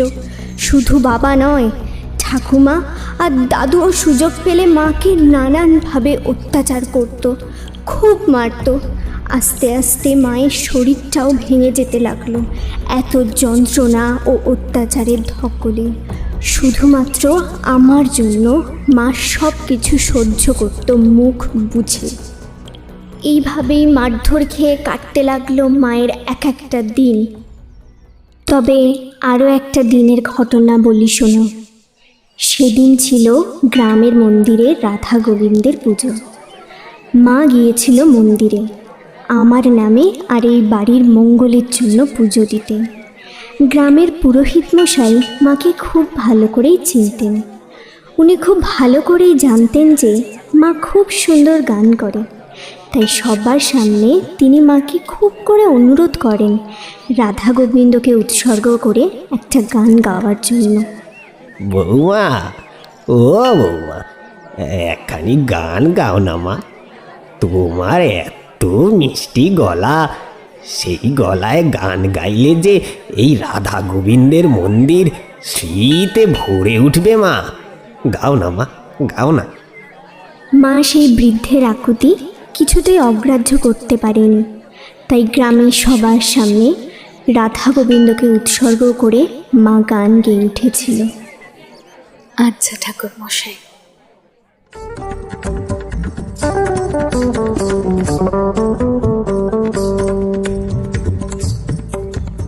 বৃন্দাবনের কৃষ্ণ তুমি, বৃন্দাবনের কৃষ্ণ তুমি, প্রেমের বাঁশি হয়ে বাজো তুমি প্রভু এ মনে, আশার আলো হয়ে জলো তুমি মীরার জীবনে।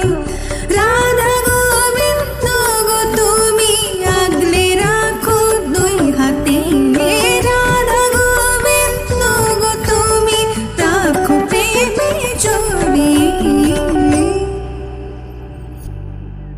আর সেটাই হয়েছিল মায়ের জীবনের অন্যতম একটা কাল। গান গাওয়া হচ্ছে? চল চল এখান থেকে এখনই। আজ আজ তোর একটা হেস্তনেস্ত আমি করেই ছাড়বো। বাবা সবার সামনে মায়ের চুলের মুঠি ধরে হিড়হিড় করে টানতে টানতে বাড়ি নিয়ে এসেছিল। বাড়ি এসে এক ধাক্কা দিয়ে দালান ঘরে ফেলে দেয় মাকে। চেঁচামেচির শব্দে এসে দাঁড়ায় ঠাকুমা। আমি তখন ভয়ে দৌড়ে ঘরের ভেতরে ঢুকে যাই। দরজার আড়ালে দাঁড়িয়ে কেবল অসহায় হয়ে দেখতে থাকি মাকে। ছোট্ট তো, তাই কিচ্ছুটি করতে পারিনি আমি তখন মায়ের জন্য। কি হয়েছে রে খোকা? ওই শয়তানিকে টানতে টানতে বাড়ি নিয়ে এলি দেখলাম যে। কি করেছে আবার ওই ডাইনিটা? শুনবে শুনবে মা, এই শয়তানি কি করেছে? তবে শোনো, নিজের লাবণ্য দেখিয়ে গ্রামের কচি কচি ছেলেগুলোর মাথা কাটছে। ওই রাধা গোবিন্দ মন্দিরের সামনে গান করে ও নিজের পীড়িতের লোক বাড়াচ্ছে। এ কি নষ্ট মেয়ে মানুষ গো! বলি আমাদের এই মৈত্র বাড়ির সম্মানটা ধুলোয় মিশে দিলে গো এই নষ্ট মেয়ে মানুষে। এ তুই কাকে বিয়ে করে আনলি রে খোকা, কাকে আনলি? হায় হায় হায় হায়, ঘরে স্বামী থাকতেও পর পুরুষের দিকে ঝোঁকে। ছি ছি ছি ছি ছি, এ কি নষ্ট মেয়ে মানুষ গো! এইভাবে ওকে শায়েস্তা করা যাবে না। তুই বরং ওর জিভটা কেটে ফেলে দে খোকা। দেখি এবার ও কেমন করে গান করে পরপুরুষদের মন ভোলায়। এই কথা শোনা মাত্রই আমার বাবা একটা ধারালো ছুরি দিয়ে আমার মায়ের জিভটা কেটে ফেলে দেয়। মা কষ্টে যন্ত্রণায় আর্তনাদ করে ওঠে। এই ঘটনার পর মা পুরোপুরি কথা বলার শক্তি হারিয়ে ফেলে। তাও ওই পশুগুলোর আমার মায়ের ওপর একটু মায়া দয়া হয়নি। তারপরও ওরা মায়ের ওপর অকথ্য অত্যাচার করে গিয়েছে, আর আমি কেবল অসহায় হয়ে দু চোখ দিয়ে সেই সব অত্যাচার দেখেছি। পারিনি কিছুই করতে মায়ের জন্য। এত অত্যাচারের পরও মা এই বাড়িতে মুখ বুঝে পড়েছিল। আমি যখন মাকে জিজ্ঞেস করতাম, খুব খুব কষ্ট হচ্ছে না মা তোমার? বলো না গো মা, খুব কষ্ট হচ্ছে না গো তোমার? মা তখন ইশারায় বোঝাতো মায়ের একটুও কষ্ট হচ্ছে না, আমি তো আছি তার কাছে, আমি নাকি মায়ের সব। এভাবেই আরও বেশ কয়েকটা মাস কেটে যায়। সেদিন অনেক রাত হয়ে গেল। বাবা তখনও পর্যন্ত বাড়ি ফেরেনি, তাই মা সদর দরজার সামনে দাঁড়িয়ে বাবার জন্য অপেক্ষা করছিল। বেশ রাত করেই একটা ঘোড়ার গাড়ি এসে দাঁড়ালো বাড়ির সামনে। মা দেখে বাবা সেই গাড়ির ভেতরে কিছু নারীর সঙ্গে বিশ্রীভাবে ঘনিষ্ঠ অবস্থায় রয়েছে এবং মদ্যপ। বাবা ঘরের মধ্যে প্রবেশ করার সাথে সাথেই মা ইশারায় ওই মেয়েদের কথা জিজ্ঞেস করলো বাবাকে। বাবার তাদের সাথে কি সম্পর্ক সেটাও জানতে চাইলো ইশারার মাধ্যমে। শয়তানি মাগি, তোর তোর এত বড় সাহস! তুই তুই আমাকে প্রশ্ন করছিস? আমি আমি তোকে দয়া করে খেতে পড়তে দিই, তাই বলে তোর এত সাহস বেড়ে গেছে যে তুই নিজের সীমা ভুলে যাবি? হ্যাঁ, আজ আমি তো কি করি শুধু দেখ একবার। বাবার চিৎকারে দাদু ঠাকুমা দুজনে ওই ঘরে এসে উপস্থিত হয়। কি হয়েছে রে খোকা? এইরকম রাত বিরেতে চিৎকার করছিস, কি হয়েছে? দেখো না বাবা, আমি একটু মদ খেয়ে মেয়ে মানুষের সঙ্গে ফুর্তি করছি বলে এই বাবা মাগির আবার রাগ হয়েছে। আমার থেকে কৈফিয়ত চাইছে। ওর জন্য আমি কি একটু আনন্দ আহ্লাদ করতে পারবো না বাবা? বলো তোমরা। অনেক হয়েছে খোকা, আর নয়। এই মেয়ে মানুষটা যত দিন বেঁচে থাকবে ততদিন আমরা কেউ শান্তিতে থাকতে পারবো না। আজই ওকে মেরে ফেলবো। হ্যাঁ, আজই। কথাটা শুনে ভয়ে আঁতকে ওঠে মা। মুখ দিয়ে চিৎকার করার চেষ্টা করে, কিন্তু তাও যে বৃথা। গ্রাম থেকে এত দূরে আমাদের এই বাড়ি, আর আশেপাশে কোনো ঘরদোরও নেই। তাই মায়ের বুক ফাটা কান্না বা চিৎকার যে কেউই শুনতে পাবে না তা বলাই বাহুল্য। আমি তখন ওপরের ঘরে ঘুমিয়ে রয়েছি। যাতে আমার কানে কোনো শব্দ না যায়, মায়ের মুখটা সজোরে চেপে ধরে একটা গামছা দিয়ে শক্ত করে বেঁধে দেয়। ঠিক বলেছ মা, আজই ওর জীবনের শেষ দিন। যে মেয়ে মানুষ একটা বংশধর দিতে পারে না, একটা ছেলের জন্ম দিতে পারে না, সেই মেয়ের বেঁচে থাকার কোনো অধিকার নেই। আজই ওকে আমরা মেরে শেষ করে ফেলব। এই হরি, যা তো ওর হাত পা বাঁধার জন্য একটা মোটা থেকে দড়ি নিয়ে আয়। আর খোকা, তুই ওকে টেনে হিঁচড়ে আমাদের উঠোনে নিয়ে আয়। হরি, রান্নাঘর থেকে আসার সময় রেড়ির তেলটাও নিয়ে আসবি তো। মা, লইয়া আনছি।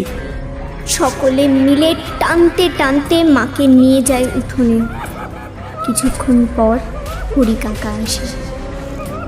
এই যে মা, তেল লইয়া এসেছি। যা গিয়ে ওই নষ্ট মেয়ে মানুষটার গায়ে ওই তেলটা ভালো করে ঢেলে দে দেখিনি। যথাজ্ঞা মা। খোকা আর হরি, তোরা গিয়ে ওর শরীরটা ওই পাকুড় গাছটার সাথে ভালো করে বেঁধে দে। গাছের সাথে গিয়ে বেঁধে ফেলে মাকে। যাও যাও মা, তুমি গিয়ে ওর গায়ে আগুনটা ধরিয়ে দাও।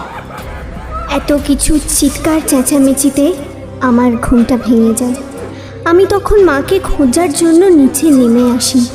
এসে দেখি আমার মা গাছের সাথে বাঁধা অবস্থায় আগুনে জ্বলছে, আর আমার ঠাকুমার হাতে রয়েছে এক জ্বলন্ত মশাল। আমি আর সহ্য করতে পারি না মায়ের এই দৃশ্য দেখে। আমি মা বলে জোরে চিৎকার করে উঠি আর বলতে থাকি, মা, আমি সব বলে দেব, তোমরা দুষ্ট লোক, আমার মাকে মেরে ফেলেছ তোমরা। তোমাদের কীর্তিকলাপ আমি সবাইকে বলে দেব।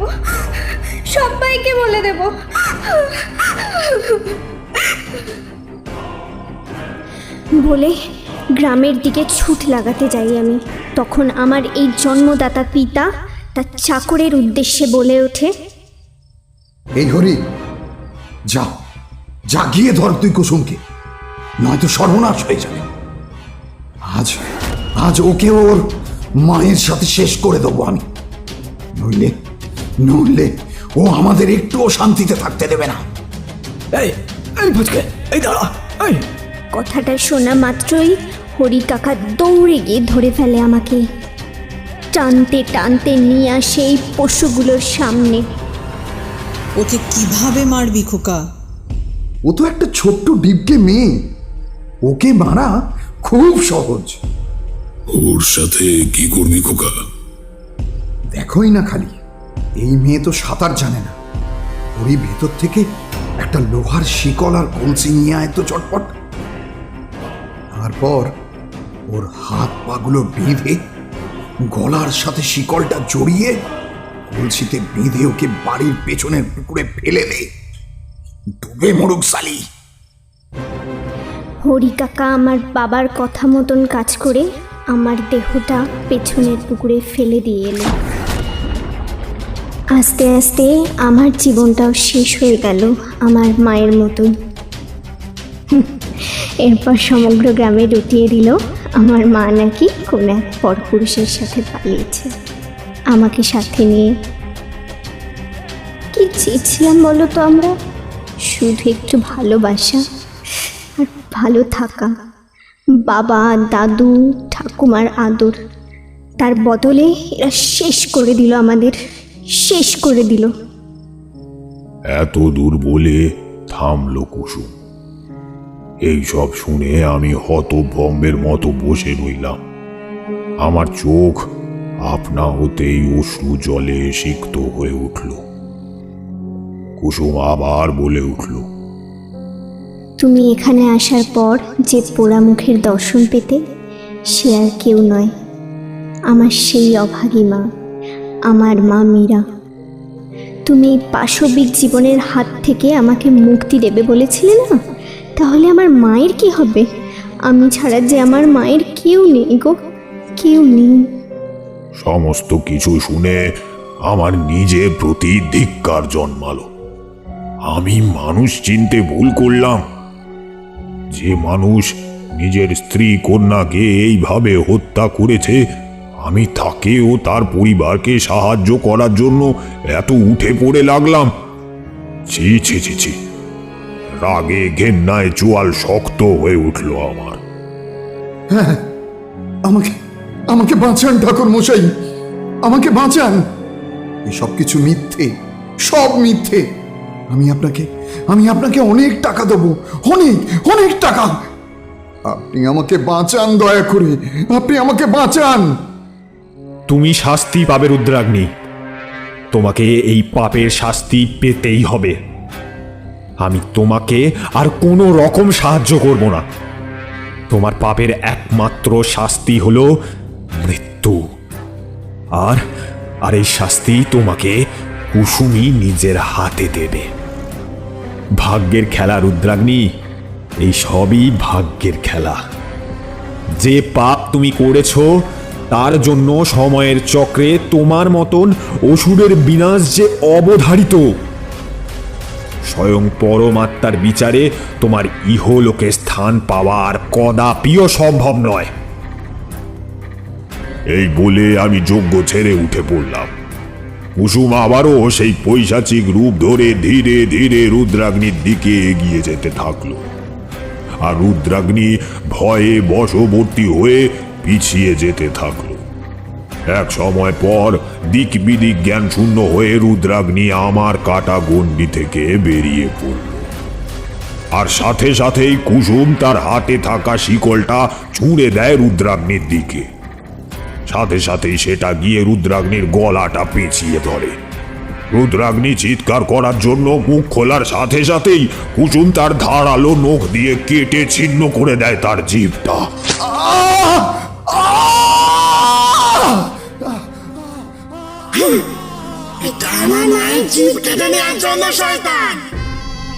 কাটা ছাগলের ন্যায় ছটকাতে থাকে রুদ্রাগ্নি। এরই মাঝে মুষলধারে বৃষ্টি নেমে সারা মাটি ভিজিয়ে তোলে জল ও রুদ্রাগ্নির রক্তে। তারপর কাদা মাখা রাস্তা দিয়ে কুসুম টানতে টানতে রুদ্রাগ্নিকে নিয়ে চলে সেই পাকুড় গাছের কাছে। আমি লক্ষ্য করলাম ইতিমধ্যে একটি স্থানে এসে দাঁড়িয়েছে সেই পুড়ে যাওয়া নারী মূর্তি। দেখলাম এখন আর তার সেই বিভৎস রূপ নেই। পরিবর্তে সে এখন তার মানব রূপ ধারণ করেছে। তবে তার সমস্ত শরীর পুড়ে গেছে আর চোখ দুটো ছলছল করছে। আমার তাকে দেখে মনটা ভীষণ কষ্টে কেঁদে উঠল। পরক্ষণেই চোখ গেল রুদ্রাগ্নির দিকে, আর সাথে সাথেই মনটা ভরে গেল তীব্র ঘেন্নায়। দেখলাম কুসুম ততক্ষণে রুদ্রাগ্নিকে সেই পাকুর গাছের সাথে ঝুলিয়ে দিয়েছে। নখগুলো দিয়ে ছিন্ন ভিন্ন করে তুলেছে তার সারা দেহ। তাজা রক্তে ভেসে যাচ্ছে মৈত্র বাড়ির ভিটে। হঠাৎ এক তীব্র বজ্রপাত এসে পড়ল সেই পাকুর গাছের উপর। সঙ্গে সঙ্গে রুদ্রাগ্নি সহ পুরো গাছটা দাউ দাউ করে জ্বলে উঠল ভীষণ অনলে। বুঝলাম ঈশ্বর তার বিচারের শেষ কলম চালালেন। রুদ্রাগ্নির পাশবিক চিৎকারে ফেটে উঠল চারিপাশ, আর সেটা শুনে কুসুম হিসিয়ে বলে উঠল, কেমন লাগে আমার মায়ের কষ্টটা বোঝ তুই। অনুভব কর আমার মাকে কতটা কষ্ট দিয়েছিস তোরা, বোঝ। একটা সময় পর তার সারা দেহ ঝলসে নিথর হয়ে গেল, সাথে অগ্নিশিখাও কমে গেল। সাথে সাথে থেমে গেল বৃষ্টিও। কুসুম এবার তার পাশবিক রূপ ছেড়ে আবার তার সেই নির্মল মানবিক রূপ ধরল। দেখলাম তাদের মুখে ফুটে উঠেছে এক পরম তৃপ্তির হাসি, যা আমাকেও ভিতর থেকে পরিতৃপ্ত করল। আমি আবার যজ্ঞে বসলাম, এইবার কুসুম আর তার মায়ের আত্মার তৃপ্তি এবং মুক্তি ঘটানোর জন্য। যজ্ঞ শেষ হবার পর তাদের সেই পৈশাচিক জীবনের মুক্তি ঘটল। শরীরগুলো ধীরে ধীরে মিলিয়ে যেতে লাগলো বাতাসে। তোমাকে অনেক ধন্যবাদ ঠাকুর মশাই, অনেক ধন্যবাদ। ফিকে হয়ে এলো সেই কণ্ঠস্বর, মিলিয়ে গেল তারা। আমি ঈশ্বরকে প্রণাম জানাতে আকাশের দিকে তাকাতেই দেখলাম চারিদিক ভরে উঠেছে এক নির্মল আলোর বিকাশে। সেই আলোর মাঝে দেখতে পেলাম এক মা তার মেয়ের মাথায় সস্নেহে ও মমতায় হাত বুলিয়ে গান শুনিয়ে ঘুম পাড়াচ্ছে। বুঝতে আর বাকি রইল না যে আমি আমার যজ্ঞে সফল হয়েছি। চাঁদের কোনা তুই আমার, চাঁদের দেশে বাড়ি, হৃদ মাঝারে রাজে কুণ্ডি, আমার মনের পরি রে তুই আমার মনের পরি।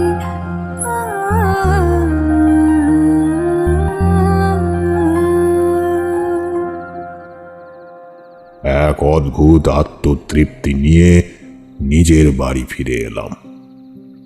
তবে খারাপ লাগাও ছিল কুসুম আর তার মায়ের উপর হয়ে যাওয়া প্রত্যেকটা অত্যাচারের জন্য। সেই কথাটাই মনে পড়ায় আজ মনটা বড়ই উদাসীন লাগছিল। তারা না থামল। আমি ও কিশোরী প্রত্যেকটা ঘটনা পুঙ্খানুপুঙ্খভাবে শোনার পর বাক্যশূন্য হয়ে বসে রইলাম। তারানাথ আবার বলতে শুরু করলো, আসলে কি জানো তো, সেই দিন হয়তো আমি সামান্য হলেও কুসুম ও তার মা মীরার উপর হয়ে যাওয়া অত্যাচারকে শাস্তিযোগ্য স্থানে পাঠিয়ে তাদেরকে মুক্তি দিতে পারলেও বর্তমান যুগে আজকেও যেভাবে নারী জাতির উপরে আমাদের তথাকথিত পুরুষতান্ত্রিক সমাজ অকথ্য অত্যাচার করে চলেছে, সেই সব ঘটনা বা খবর যখন চক্ষুগোচর হয় বা কানে এসে পৌঁছয়, তখন মনটা বড়ই ভারাক্রান্ত হয়ে ওঠে। তাছাড়া কত পরিবার আছে জানো তো, যারা একটা সন্তান না হওয়ায় দুঃখে কষ্টে প্রতিনিয়ত ভগবানের কাছে মাথা ঠোকে। আমার কাছে পর্যন্ত কত মানুষজন আসে যাতে আমি তাদেরকে কোনোরূপ সাহায্যের হাত বাড়িয়ে দিতে পারি। তাদের কাছে একটা সন্তান মানে কেবলই ঈশ্বরের ভালোবাসার উপহার, বাঁচার আর এক অর্থ। তারা সেটিকে পুরুষ নারী দিয়ে পৃথকভাবে বিবেচনা করে না। আমাদের পৃথিবীতে একটি পুরুষের যতটা গুরুত্ব রয়েছে তার অধিক গুরুত্ব রয়েছে একজন নারীর। একজন নারী অর্থাৎ মা, নারী অর্থাৎ স্ত্রী, নারী অর্থাৎ বোন বা দিদি, নারী অর্থাৎ কন্যা। আর সেই নারী শক্তিকে ছাড়া এই সৃষ্টি যে এক পাও এগোতে অক্ষম, তা কিছু মুহূর্তে কিছু মানুষ ভুলে গিয়ে মানব গণ্ডি ত্যাগ করে নিজেদেরকে নরপিশাচে পরিণত করে।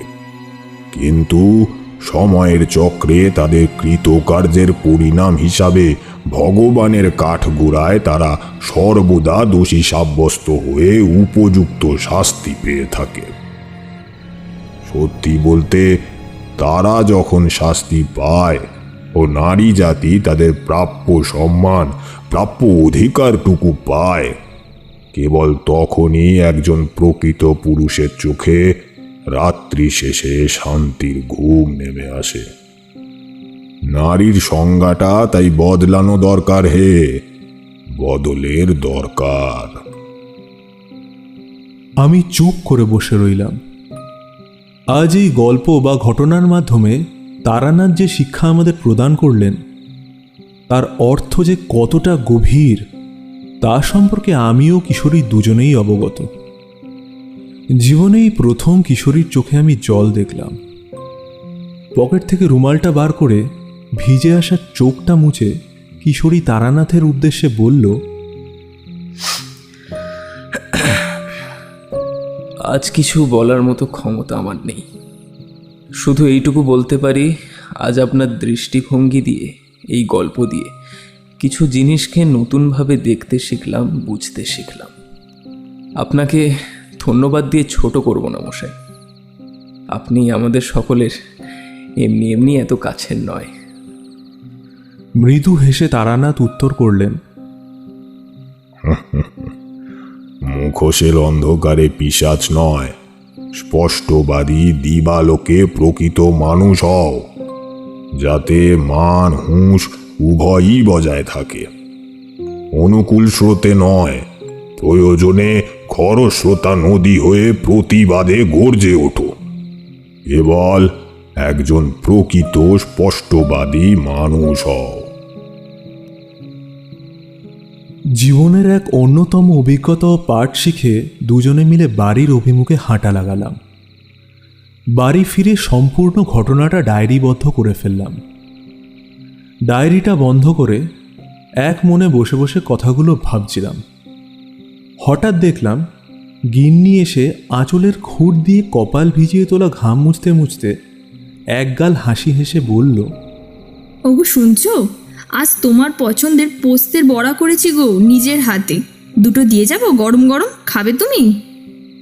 গিন্নির দিকে তাকাতে আজ যেন এক অন্যভাবে তাকে উপলব্ধি করলাম। বললাম, তুমি রান্নাঘরে যাও, আমি হাত মুখ ধুয়ে আসছি, দুজনে মিলে একসাথে খাবো। সত্যি? আচ্ছা বেশ, চট করে এসো কিন্তু। গো, আসছি। গিন্নি চলে যেতেই অস্ফুট স্বরে গলা দিয়ে আপনা থেকেই বেরিয়ে এলো, সত্যি নারী, তুমি পারো, কেবল তুমিই পারো। সত্যি ভাবি, কি দুষ্টু ছিল ওরা সকলে। যাক, শেষে তো কুসুম তার মায়ের কাছে ফিরে যেতে পারলো। আমি তাতেই খুব খুশি হয়েছি। তুমি আর মাম্মা মামাকে কত ভালোবাসো। আমি ভীষণ লাকি। আই লাভ ইউ ভাবি, I love you so much. I love you too Hiyama. তুমি যে আমাদের জীবনের সবটা জুড়ে গো। শুনলে না, এই পৃথিবীতে নারী শক্তি কতটা দামি, আর তুমি আমাদের জীবনে সেই দামি রত্ন, বুঝলে? ভাবি। হিয়া, ও হিয়া, নিচে এসো দেখি মা। স্নানটা সেরে নাও এবার, বেলা হয়েছে তো অনেক। ওই যে তোমার মাম্মাম ডাকছে, যাও চট করে গিয়ে স্নানটা করে নাও দেখি। তুমি আবার আমায় পরে তারানাথ তান্ত্রিকের গল্প শোনাবে তো ভাবি? প্রমিস করো। আচ্ছা হিয়ামা, প্রমিস।